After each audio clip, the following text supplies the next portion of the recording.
Sorry, everyone.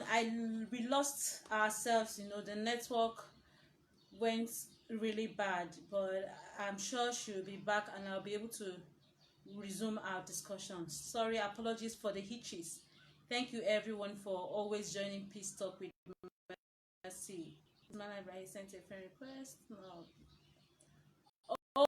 Okay, so welcome to Peace Talk with Mercy. Our discussion on price hike and responsibility of government was ongoing, but apparently we had issues, and I lost my guest, Mrs. Aisha Yesufu. She was really talking, really passionately about the recent hike in price, fuel price, electricity tariff and all that. So I'm believing that she will join us soon, and our discussion will continue immediately.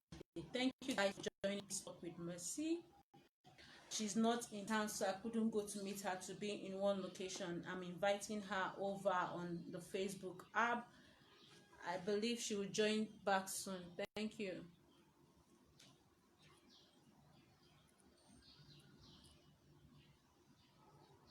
All right, guys, thanks for joining back.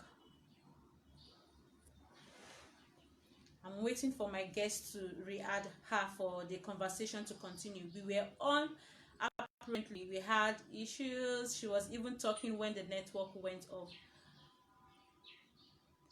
Madam Aisha, have you rejoined the conversation so that I can add you back? Thank you so much for being on Peace Talk with Mercy. Thank you, everyone. I appreciate that you're connecting and you're joining back to continue this conversation. Madam Aisha, please, if you're here, can you send a request?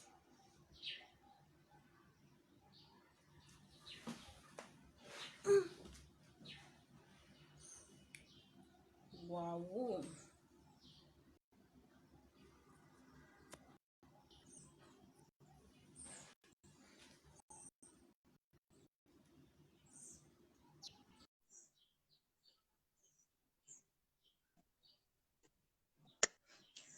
So sorry about that. No, it's okay. I mean, we were having an amazing conversation. It just went off. So sorry about that. Thank you. Yeah, go ahead. Okay, ma. Yeah, I was going to ask you that the Trade Union Congress and, of course, the National Labour Congress, they've already come out to speak strongly against the, increase in fuel price and all. The TUC even said they're going to come out for protest tomorrow. So do you think government should have carried them along in their decision to increase the prices, and somehow their consultation was not robust enough? How can the government and the trade union labor and National Labor Congress come to an understanding concerning the removal of fuel subsidy? The thing is that the trade unions in Nigeria, honestly, they should be absolutely ashamed of themselves. They have failed the people. The trade unions are supposed to be there for the people. They're supposed to be there for the masses, the workers. Also, the professional bodies, they have also failed themselves. The professional bodies like the NMAs, the NVAs, the ASU, and all of that, they only come out to protest when it is issues that has to do with their salaries. When it's issue of good governance, accountability, and transparency, security, they are always nowhere to be found. And so the issue is not even about whether the government carried them along. It's that they need to be a body of their own that matter. Not those people who are easily bought by Ghana must go. Trade union used to be, there was once upon a time in this country where the NLC was too powerful, they could shut down the government. But right now, they have turned themselves into toothless bulldogs. They have the numbers, but their greed, their corruption has made them to lose out on everything. Remember the Ojota, the 2012 protest against fuel subsidy? It was the trade unions that sold out the people.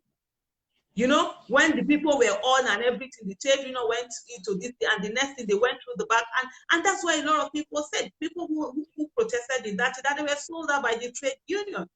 And I think for me, it is important, just the way the trade, like somebody said, the trade unions, the professional bodies, the student bodies have been balkanized.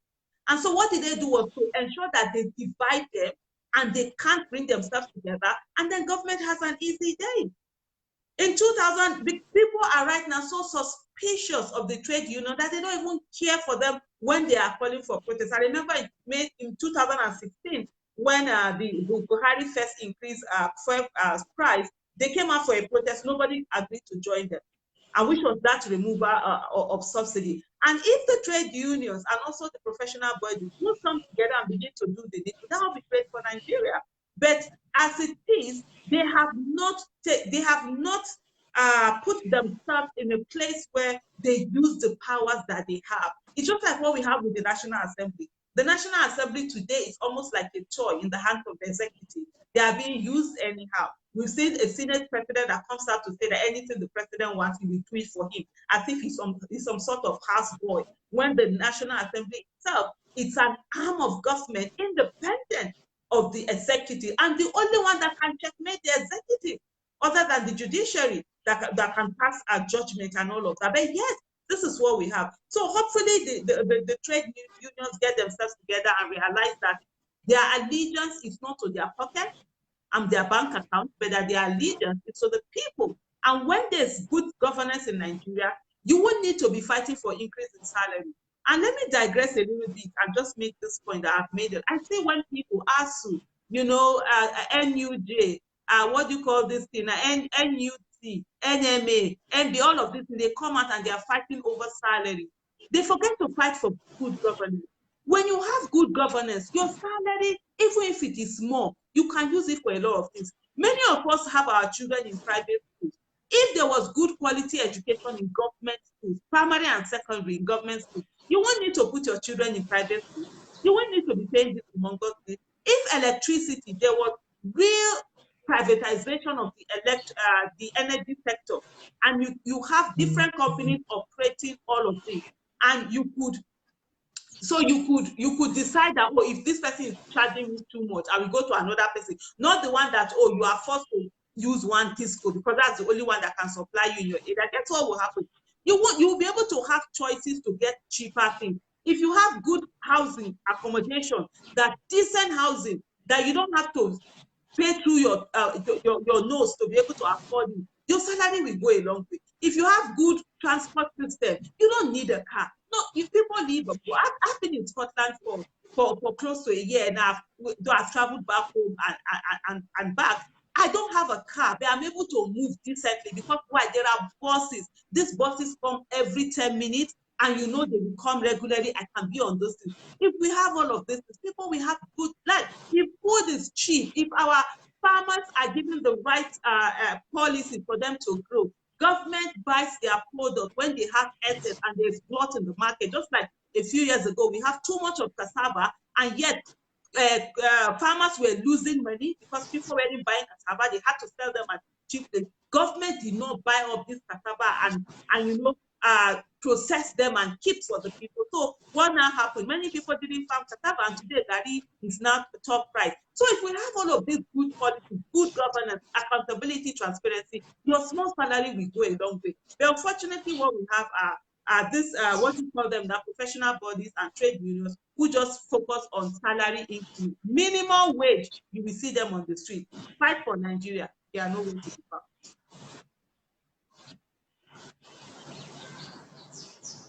Thank you so much.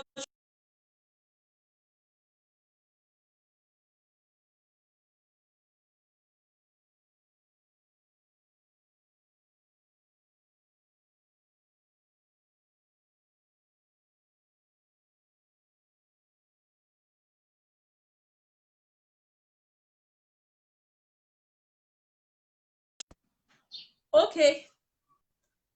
Can you hear me now, ma'am? So increase the volume so that you're able to hear me, because that's the way you can be able to need a follow-up. Yeah, I tried doing that. Let me try again. Yeah, so just increase your volume a bit.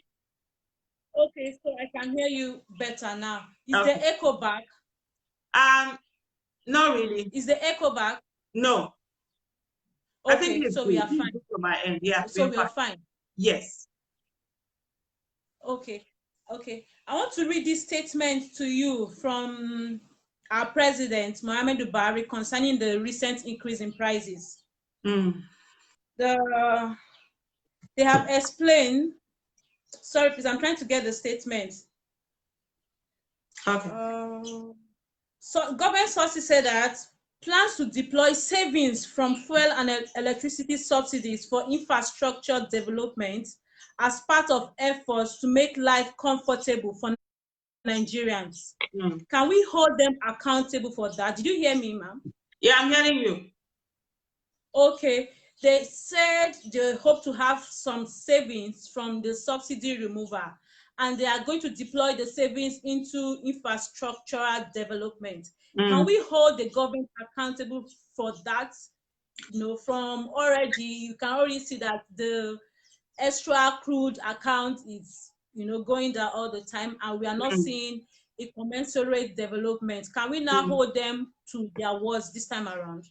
So the first thing I'm going to say is that, what I'm just trying to do, I was just trying to Google and bring up the same statement they made in 2016. This is a government that is absolutely deceitful. This is a government that will lie barefaced. They don't care, they lie. So in 2016, they used this same excuse and said that they had removed fuel subsidy and that the money was going to be put in development and all of that. And people agreed. But guess what? In 2019, 308 billion naira was put aside for subsidy. So how you go? So which subsidy, which money? Is it the same one they said they took out in 2016 or this one? This is a government that doesn't care. Tomorrow is going to tell you the same thing. Let me tell you something. There is no way you can remove subsidy and still fix price. It's not possible. You know what subsidy means is that, look, this thing, and sell it at this price. The difference, the loss you made, I will pay you. That's what we're doing. In 2016, when they say they remove subsidy and they put a price cap, they were not paying what they call under recovery. It was around 2018, 2019 that they admitted that they started calling it subsidy again. So the thing is this: if we are buying, how much is it? I think they increased it to 167 naira. In Lagos, the fuel is imported and dropped in Lagos, right? And you go to a filling station in Lagos, you buy it 167 naira. At that place, you put the fuel in a tanker and you take it to, let's say, Kano. There is no way you will pay less than between 400 to 500,000 for transporting it. I know I used to do a college business in 2007. Yeah, I used to have trailers that move from Kano to the north, Maiduguri, Sokoto, Kano, Kaduna, and all of that. And we used to charge. Kano was around 320, 350. That was for open body trailer. Tanker was more expensive, maybe about 400,000. So I'm sure now it should be around 500,000. So you use 500,000 to take maybe 30,000 liters of fuel from Lagos and bring it to Kano, and you still sell it the same one. Who is going to pay you that 500,000? Which businessman, which oil company will do that for you? So the thing is that there is no, they are still going to pay subsidy. They are only going to lie. As long as they put a price, if there's no subsidy, they will remove their hand. They won't be the one to pay to fix the price of petroleum. This PPPR, PPRA, whatever, there's a particular body in Nigeria, organization, whose job is really.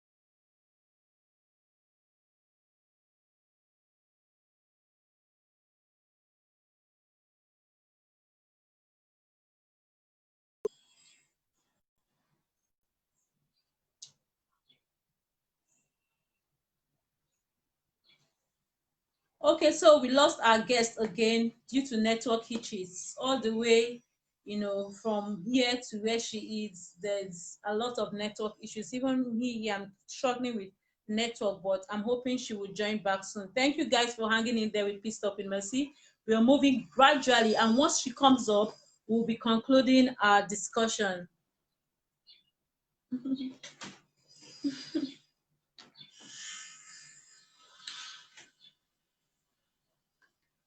Thank you. I see you guys. Thank you so much, Ma. It's a Is it my pleasure. network now or yours? I don't No, know, it's but yours. It's yours. it's mine. Yeah. I've been having this network issue. So Yeah. sorry. No problem. It's Maybe okay. finishing, we'll just conclude the discussion right now because of this whole network issue. Well, You for said me, so for me, I just feel that there are no bad weather, only bad clothing. If there's network issue, it doesn't matter. If it keeps dropping and coming, just continue your conversation. We just keep holding it until you're done. Don't just give up because there's a few network issues. It doesn't matter. Just go ahead. I'm good. If it drops me up, I will come back and do it. When you're done, and we're done. Wow, thank you so much. That is a very awesome, powerful spirit, Ma. Thank you. You're well done. Thank You're you so welcome. much. Thanks for them that.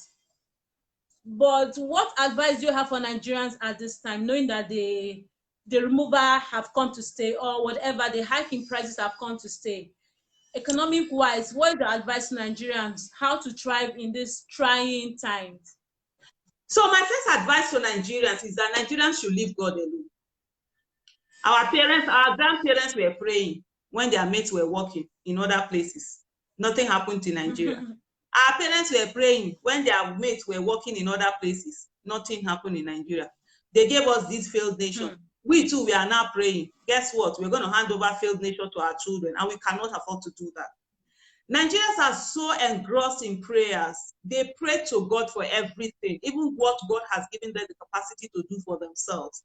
And at this moment, I say to you, forget, it's not the mosques and the churches that will help you. It is you that will help yourself. Because the greatest miracle, Nigerians are fighting, praying for miracles in their churches, in their mosques, in their shrines, in their whatever it is they believe in. They go to their pastors, their imams, their alfas, their prophets, their dibias, their babalawos, and their bokas. They are praying for miracle. They want their own to change. The greatest miracle on this earth is your brain. God gave you that. God gave us brain so that we will use it to do things for ourselves. And like I said before, God will not do for us what he has given us the capacity to do for ourselves. Nigerian thinks they have the patent to prayer. So we are praying for a good Nigeria without actually working for a good Nigeria. It's like sitting in your room, close your doors, and pray for jollof rice and chicken to come and meet you on the bed so that you eat it. You will pray to eternity, nothing will come. You know why? Because God has given you capacity to go out and look for rice, to cook your meal, and to eat that food. So my biggest advice to Nigeria is that, look, wake up. Enough of this, of this. We sit down as a nation, we fight for God, but we leave our fight to God. When it is time to fight on behalf of God, when our pastors are insulted, or our malams are insulted, or we feel that our prophets are insulted, or we feel that, oh, you say something about what I believe in, we will come out, we will fight.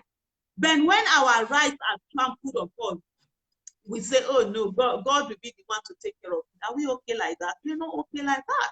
The countries that are working, it is citizens who decided enough is enough, and they took matters into their own hands, and they made sure that they held their government and are still holding their government accountable. They don't praise their government. They don't worship their government. They don't defend their government. They don't attack fellow citizens on behalf of their government. They hold the government accountable squarely. Black Lives Matter. See the people that came out. I went to a Black Lives Matter march here in Aberdeen. Guess who invited me? It was my daughter. My daughter is 18. Her mates in school were the ones who organized the march. And they all went. And when I went for that march, come and see young people. I think from where I look, I was the oldest there because I was there with my children. So my two kids were there, my 21-year-old son and my 18-year-old daughter. They were all there. We were all there at that march. They didn't wait. They didn't wait for somebody else to come and do these things for them. And here we are, Nigerians. I know as Nigerians, we're brought up to never speak up, to always respect elders, to never say anything. So that upbringing, when we went into schools, our teachers oppressed us. They didn't allow us to talk. And now as adults, we have replaced our parents and teachers with government. we are still allowing ourselves to be oppressed. It's time for Nigerians to remove that shackle of oppression. The greatest weapon of the oppressor is the mind of the oppressed. When you believe that, yes, you should be oppressed, they will oppress you the more. When you believe that you don't have a right, they will trample upon you. They will take the air out of you, and that's what is happening. If Nigerians think this is bad, let them hold a great seat. Because why? They have 3 more years to go. 3 more years of Buhari's misgovernance, 3 more years of Buhari's bad policies, 3 more years of Buhari's brutality, 3 more years of Buhari's incompetence and insecurity. And if people think that they are safe, let me tell them something. I say this everywhere, and I'm going to repeat it today. Yesterday's victims were once survivors. Today's victims were yesterday's survivors. And tomorrow's victims would be today's survivors. I always ask, who is next? The victim card is going around and it's falling on different people at different times. Becoming a victim in Nigeria is no longer a matter of if, it is a matter of when. When will it happen? Not if it will happen. Because these things are happening more. When it happened to the other person, we kept quiet. So the people who are doing it, they are more emboldened. They are more emboldened to kill. They are more emboldened to kidnap. They are more emboldened to loot. They are more emboldened to do everything because of our silence. And so it is in our own interest to begin to fight this. At this moment, Nigerians should be saying to the government, okay, you said things are bad, right? That's why you are taxing everything taxable. That's why you are increasing prices. Even though right now in different countries, they are trying to bring down prices. They are trying to ensure that citizens are getting things at the same rate. I was in Scotland all throughout the lockdown. I'm still in Aberdeen. Food prices did not increase. They did not suddenly come up and started increasing things. In short, government was sending messages to their citizens that, oh, if you cannot pay your rent, come to so place and notify this. Workers were, even when they were at home, workers were being paid. Even the ones in private institutions were being paid 80% of their salary. Government was helping companies to pay that. Did they do that in Nigeria? No, they haven't. Yet people are sitting at home, their own business out of that lockdown. Instead of them to make what, oh, you should allow us go to our mosques and pray. You should allow us go to our church and pray, because that's the only way they feel they are doing something. They don't know that God is everywhere. Even in their rooms, they will hear them. So my advice to Nigeria is to ask government and say to government, what about all the money you are spending anyhow? What about all the cars you are buying anyhow? What about cost of governance? What about institutions that should be trimmed down? What about Orosanye's report? Why are you not going back there so that we reduce cost of governance? Why are we still paying Goodluck Ebele Jonathan, Olusegun Obasanjo, who is the other person, Abdulsalami Abubakar, NS Shonekon, Ibrahim Babangida, the same Buhari, and Shagari is the one. Why are we still paying them pension? Pension for what? Pension for destroying our country? Pension for all of these people are collecting humongous amount of money as pension. They haven't been stopped that things are bad. We go to all the state governors, ex-state governors. Why are the states collecting all of this huge amount of money? Why are we paying our senators who really aren't doing anything, our House of Rep members, this huge amount of salaries? Why have their salaries not been reduced? These are the questions Nigerians should be asking, and these are the demands Nigeria should be asking, and not to be asking other people, why are you not protesting? Sure, you used to protest before. When we protested before, sure, you used to insult us and call us jobless. You thought we didn't have option. We had to be on the street. Some of us don't have to be on the street. We are not fighting to have food to eat. We are not fighting for our children to have good quality education. We are not fighting to have our own money. We already have this. We are fighting so that everybody will have, because as long as everybody don't have, all of us we don't have. I say every Nigerian is a poor person. We are the poverty capital of the world. Dangote might be the richest man in Africa. He's still a poor man because he lives in Nigeria. He is in Nigeria. He will carry his fancy jeeps. He will drive on roads that have potholes. He will be in a country where there's no security, where kidnappers will take you at any time. He's in a country where the government cannot provide good quality education for all the children to have. Then he's a bloody poor man, the way I'm a bloody poor woman. And we're all in the same shoe. Thank you so much, Ma. You talked so much to citizens on taking responsibility, to holding our leaders accountable. But I'm still trying to, see where we can draw the line when it comes to constructive criticism, so that these people that we are trying to speak to don't see it as we are trying to, attack them, don't see our criticism as an attack. How can we conduct or organize ourselves in a peaceful way in holding government responsible? Because I know most of the times when you speak, our government should do this, government should do that, they see it as an attack. So where do you draw the line between this criticism, government, taking correction, and then trying to ensure that these things happen peacefully? So when government allows citizens to be killed, are they nice to you? Were they nice to you when they increase the prices they increase? Are they nice to you when they leave potholes on the road and your cars have accident and there's death or there's broken limbs? Are they ever nice to you? So why do you want to be nice to them? What do people call constructive criticism? Anybody that cannot accept criticism or attacks in every form is not fit to be in a public office. Get out of there. Did you beg any of them to come and work for you? Why do we forget that they are called public servants, meaning they are your servants? They are supposed to serve you. You are not supposed to serve them. You're not supposed to wake up and make their body, just sir, you know the road the road is not good, sir. It needs to be fixed, sir. Please, sir, people are being killed. Can you just, what the hell is all of that? What is wrong with us as citizens? Whoever is in office needs to be called out, and in whatever way you want to call that person out, call that person out. Let them do the needful, because they are being paid salary. Have you ever said you will not pay them because they didn't do their work? Has any of our senator, any of our governors, or any of our House of Rep members, or the president, or the state houses of assembly members, or the local government chairpersons and councillors, have any of their salaries been stopped because they didn't do the right thing? So why do you want to be nice to them?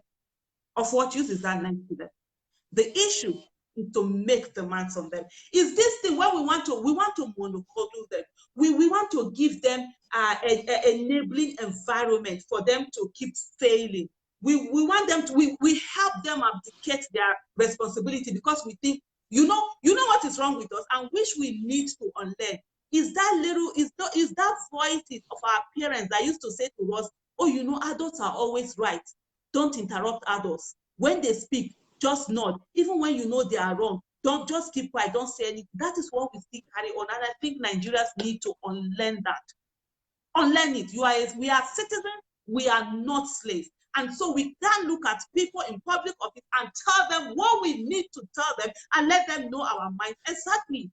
For me, I would say to the president, if I say the president today, I'm going to look him straight in the eye and tell him he should be ashamed of himself for failing Nigerians, for being incompetent, for being clueless, for being corrupt, for being inept, and for being a failure. And if he wants me to clap for him, he should become competent, he should become incorruptible, he should give Nigerians good governance, accountability, and transparency. Why not? Then we will clap for him. But as long as he is failing, as long as other public servants are failing, no, we're not going to be nice to them. We're going to call them out. And that's what Nigerians are not doing enough. All your prayers, all the niceness, where has it gotten us to? We're still the poverty capital of the world. We're still in a place where education, do you know that the greatest injustice in Nigeria today is that education is dependent on the economic status of one's family.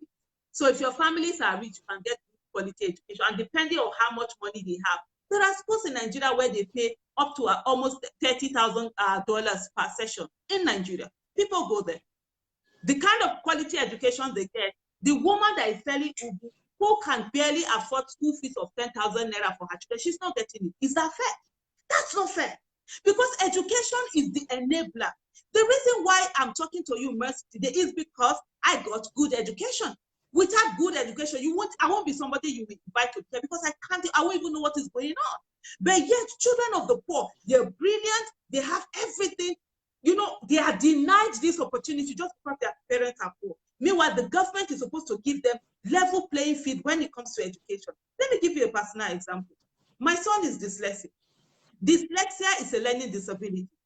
And if my son had stayed in Nigeria, they will call him Olodo. They will say, oh, you can't do anything. Probably he will drop out of secondary school. He won't be able to do anything because dyslexia, his brain is wired differently. And so he needs to be taught in a different way. But guess what? We sent him to England at the age of 14. My son was 14 in 2013 when we sent him to England to go after his year 9, which is like our GS3. Because even in Nigeria, he was in a school that was doing British curriculum. So he did year 9, the Regent Secondary School in Abuja. That was where he was in. And so, but of course, they still didn't have what he needed. So we sent him to England. Guess what? Dyslexia is common amongst children, amongst the population. A lot of people are dyslexic. What about the children of those who don't have money to send whose parents don't have money to send them to England? Who is looking after them? Who is taking care of them? We could send our son to England. What about the woman that is selling ugu? What about the woman that is selling pomo? What about the woman that puts pure water on her head? What about the woman that is a cleaner? What about the woman? What about the man, the policeman? What about the man that is a shoemaker? What about the man that is selling food? Who is going to be there for his friend? And you want me to be nice to people who are in government, who have looted our nation, who have sent their children abroad? The vice president in 2014 and my daughter were classmates at the Regent Secondary School. And I said to people, they had 24/7 security. Every time there was security there. I said to people, if in 2014 it was my child's school that they had taken children from the way they took from Chibok, I won't be on the street. You know why? The government will deploy everything and build them back because we had children of who is who. The emir of Kano, the former at Sydenews, when he was CBN governor, when he was CBN governor, his child and my child were schoolmates. Nasser El-Rufai and my children were in the same school. Akpabio had a child in my school. The Serake Diske, they were all in the same school. These are who is who in freaking Nigeria. They give their children the best of education. They give everything. Yes, the masses who are suffering are trying to be nice to them. Are they nice to you? That's the question I'm asking. And so please, we should think about public servants are not our bosses. We are their bosses. They are not there for us to worship them. They are there to serve us. And anybody who cannot take criticism should go. I'm insulted. I'm not even a public, I'm not a public servant. That's why I will never be a public servant because I don't want to be accountable to anybody. I love my freedom. I've been out of Nigeria for almost a year. It's my business. Nobody is asking me. I'm the one doing my thing. I'm bankrolling myself. But if I was a public servant, I would not dare to be out of Nigeria. You will ask me a question, I must answer. So if I, as a citizen who is vocal, I'm being insulted every day, I'm being called names, I'm being given death threats, they say they will kill me, and yet I'm able to take it, then nobody that Nigeria is paying his salary that shouldn't take criticism, whether constructive, whether not constructive. Somebody can wake up in the morning, he's all hungry and decide to insult all of them. They should take it.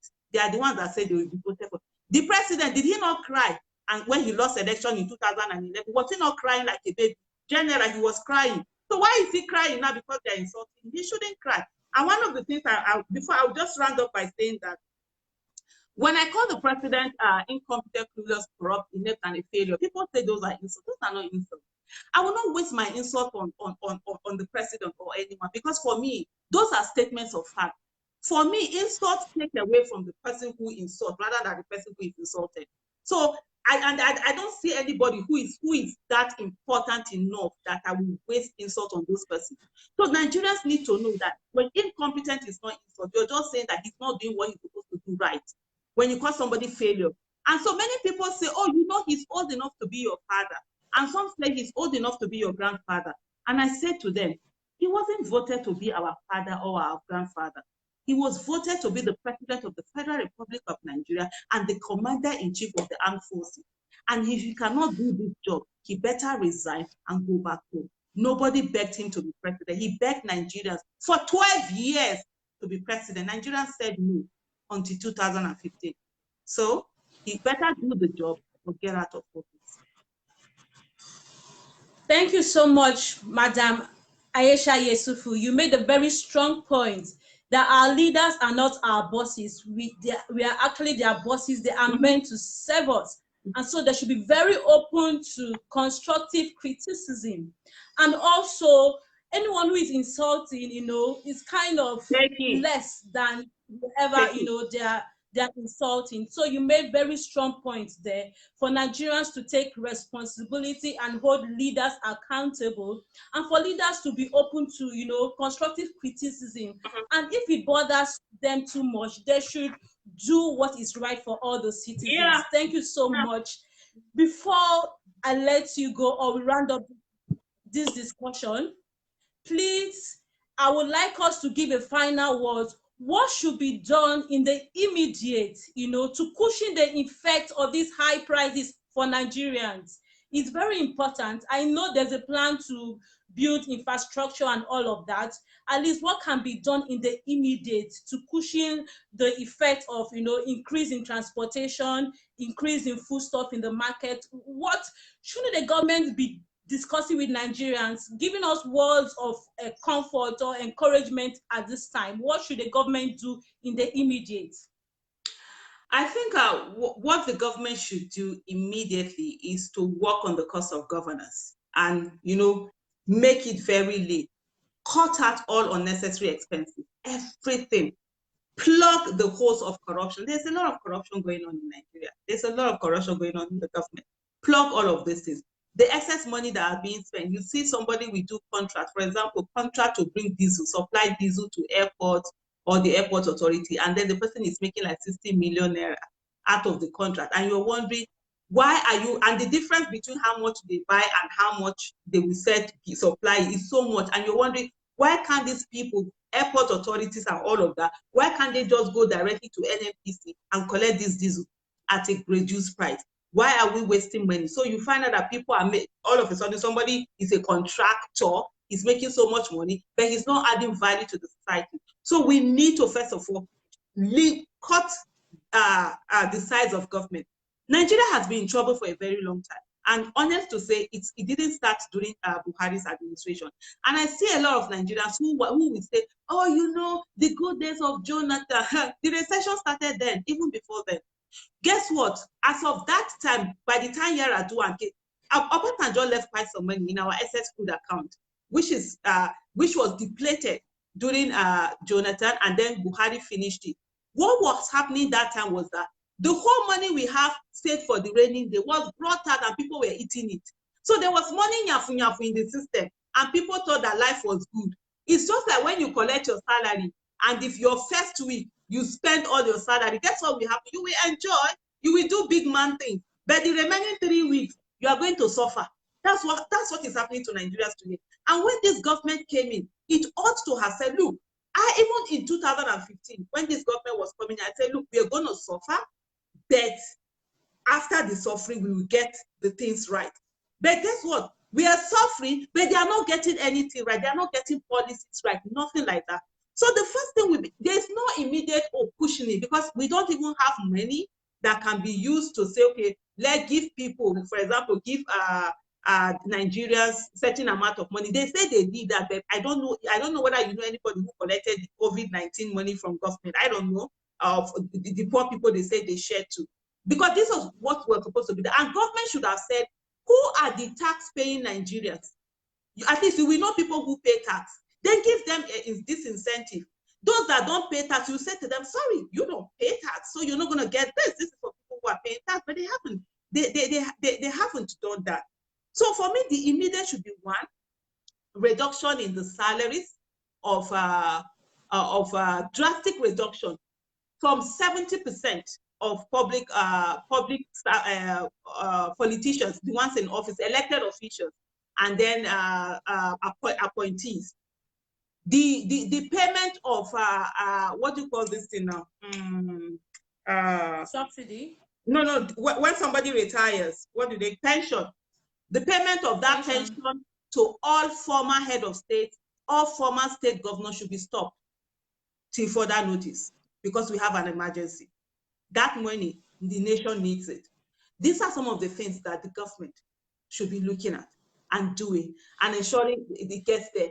But coming back to the issue, for example, the electricity hike, what is the cost of that production? Government should take his hands off it. Government should fully deregulate. Don't put any price anywhere.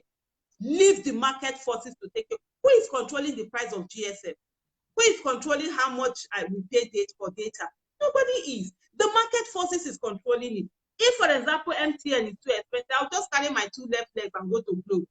If Glo is too expensive, I'll go to Airtel or whatever it is they call it these days. I'll be walking up and down.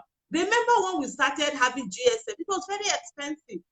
People that bought SIM card, I think people bought SIM card at is it 50 or 60,000, I can't remember, or was it 30,000 that first time when it came out? And some people bought it 8,000 something. Today, SIM card is how much? 100 naira. Who controlled the price? We remember when MTN and who is the other one? What was that first one? Was it Airtel? No. Econet. MTN and Econet were telling us that, oh, we cannot do per second billing. It's only per minute you can do. Glo came, and Glo immediately they came, they gave us per second. The other ones, what happened? They too, they started giving us per second. And Nitel before, it was very expensive for you to own a mobile phone in Nigeria, but today it's cheap. So the thing is that Nigerian government should remove its hands from all. Nigerian government has too many hands on things. Remove your hands. We spent 138 billion naira on 2 refineries that did not produce one single thing. 138 billion just for some few people to be rich in Nigeria, while the rest of us are suffering. Why is government still controlling refinery? Government should remove its hand from refinery. In short, dash the workers and tell them that take it and then buy this, refine it, pay yourself salary, just dash them, let them be shareholder. We will save 138 billion in 2 years, and that can be put in other things. So these are places, if we are able to plug money, cut out all the wastage in governance, even the loans we are collecting right now, we might not need to. Let's first of all plug these places and begin to ensure that we have our things in Nigeria, and then give people affordable things. If, for example, there are affordable transport system and all of that, affordable environment, enabling environment for businesses to thrive, people won't mind. If people have money, they won't mind spending it. But you cannot deny people opportunity to have money, and then you keep taxing them with high prices. Thank you so much, Mrs. Aisha Yesufu. That was well said. And the things the government needs to do immediately. I hope this gets to the right place and they are able to implement the necessary action at this time. Thank you for coming on Peace Talk with Mercy. I bet I'm going to have to let you go. So much. Thank you for having me. It's been a pleasure. Thank you. And well done for what you do. God bless you. Thank you so much. But then I'm going to have to answer someone who left a question that you're asking them to be more engaging and responsible citizen. What happens when they come out to speak and they get, arrested, get locked up, and all of that, more like putting their lives at risk? How do we ensure that people can criticize without being attacked or being arrested? Would they be able to arrest 2 million Nigerians on the streets? The problem we have in Nigeria is that a lot of people allow. When it comes to religious issues, we see numbers. Go to night vigil, you will see numbers. Go to during Ramadan, in the night when we are praying, the Laylatul Qadr night, you will see numbers of people. When it comes to religious issue, Nigeria is popular. It's like China. But when it comes to fighting for good governance, that Nigeria becomes like Iceland, where there's no population, less than 1 million people. That's the kind of people we are. If we allow only 20 people, 30 people, 40 people to come out and protest for us, they will arrest them. They will tear gas them. And then you'll be laughing. I've been tear gas on the streets of Nigeria. I've been attacked by police. Guess what happened? Nigerians were clapping for police. Oh, you this woman, you are too jobless. You don't have job. That's why you're always on the street. Meanwhile, I wasn't fighting for my rights. I wasn't fighting for my children to have good quality education. My kids don't even school in Nigeria. My son has left Nigeria since 2013. He was failed by his government. His government did not provide enabling environment for his condition. He was out of the country. My daughter has been out of the country since 2017. So when I'm on the streets of Nigeria, I'm fighting for all of us, not just for myself. But you know what? Nigerians will be clapping for the what you call them, security agents that are attacking people. When they attack Shiites, Nigerians clap for them. When they attacked airports, Nigerians clap for them. That's the problem. If Nigerians will come out on the street, go and check out what's happening in Uganda. Millions of people on the street. Go and check out what's happening in other countries. They come out in Lebanon. Lebanon forced their government to resign. What did they do? They were gassed. They refused to go home. They stayed on the street. But Nigerians will say, oh, we don't want to die. So we won't come out for protest. Meanwhile, bad governance is killing them. Let me just explain to them how bad governance kills. When you're traveling on the road, somebody is traveling on the road and the person has an accident, the person dies, and there's a pothole in the road that was supposed to have been fixed, but somebody had used the money, eaten the money, I didn't fix it. That's bad governance killing. It's not witches that wanted to drink blood. When the road that is supposed to be alive, my road, my village, Agbede, that road for the last how many years, they will say they are alive with something they do. And there's accident, it is bad governance. When you go to hospital, there is no medical care that you're supposed to have, and the person dies. It's not like that. It's bad governance that kills the people. Right now, we have, during COVID-19 lockdown, you see that our leaders, a lot of elites are dying. You know why? They didn't have access to good quality health that they normally have. It's not that they pay to God more than we. It's not that they take access to God than we. In UK, in London, in US, in Dubai, in India, in South Africa, in Saudi Arabia, and all of that. And so, you see that kidnappers to come and kill, kidnappers to come and kill us, Boko Haram will kill us, you are being killed in our house, police stray bullets to come and kill you are in your house, in front of your house, police stray bullets to come and kill you. This is bad governance. Bad governance has killed more people than people have protested. Yes, Nigerians have to come out. If we don't come out to do this, we continue to suffer. The only thing that will happen is that we can't go back to our country. We will continue the suffering. After all, our parents had and we are suffering.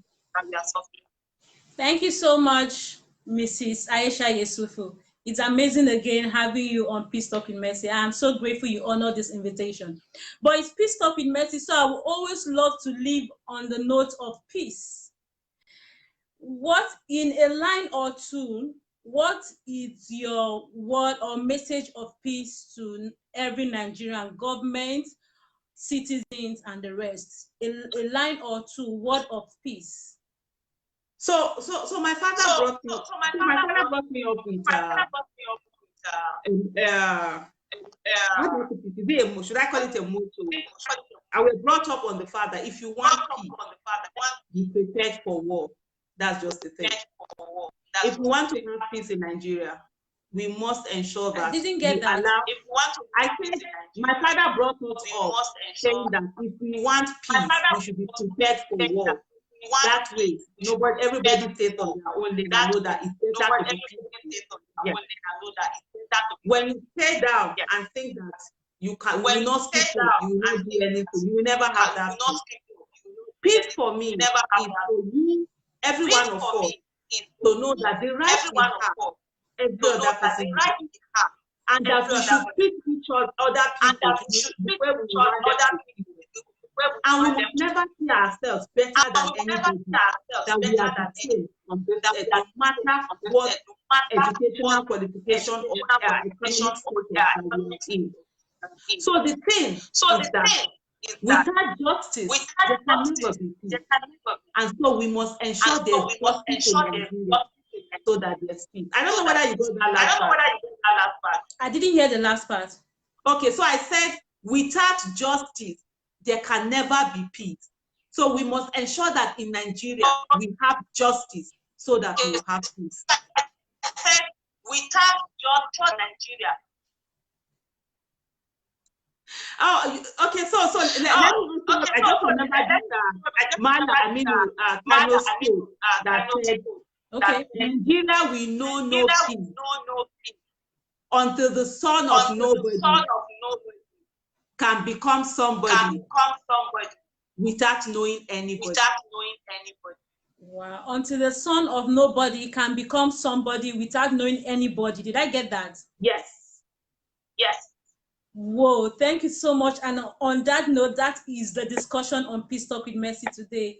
Thank you so much, Mrs. Aisha Yesufu. Thank you for speaking to us so passionately. I could feel your passion and anger, for the state of things in Nigeria. And the more we keep engaging, I believe that we are making a difference. And sooner than we would even know, Nigeria would be Great. Again, thank you so much, Ma, for being on Peace Talk with Absolutely. Mercy. I believe in that. Thank Nigeria you. for And the profit peace and ladder. sign. Nigeria for profit and ladder. Thank you. Thank you. All right. Goodbye, Ma. Thank you. Thank Bye. you so much, Ma. Bye. Bye. Bye. Thank you. I can leave at the moment. Thank you. All right. Thank you so much, dear viewers. Thank you. Our discussion was really extensive on the recent price hike and the things we need to do and the government needs to do to ensure that we Nigerians are at peace. Thank you for listening to this discussion today. See you again on Monday as we continue to engage on how Nigeria can be better and how we all can have peace. All right, guys. Bye-bye. Thank you, ma'am.